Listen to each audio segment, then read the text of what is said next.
Are you looking for new and effective ways to reach your audience, engage with them, and promote your brand without having to go through too much trouble?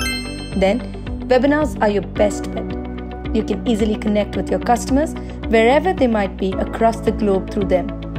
You can also use them to easily promote your products and services and achieve your desired results. In this video, we will show you 5 ways in which you can host a webinar that everyone will love. Choosing your webinar topic that aligns with your goals, values, and your customers' interest is extremely important. Choose a topic that is highly relevant to your customer. It should also not be vague. If you are a webinar beginner, go to Google and search for webinars that competitors or companies similar to yours are hosting.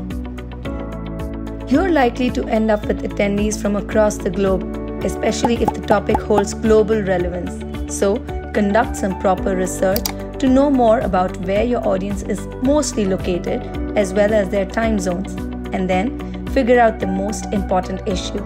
What really is recommended time for hosting your webinar? You'll need to promote your webinar as much as you can. Do it on your other websites, via email, and via ad campaigns. It's a no-brainer. You should also leverage the power of social media to promote the webinar. One of the most common mistakes webinar organizers commit is forgetting to test or practice runs. Just ensure that everyone involved is aware of the controls and is completely comfortable switching presenters in case of multiple people will be involved, and so on. Doing this will significantly reduce the risk of technical difficulties on D-Day and during the actual event. Once the actual day of the webinar arrives, please be sure to follow the tips below to ensure a smooth sailing event.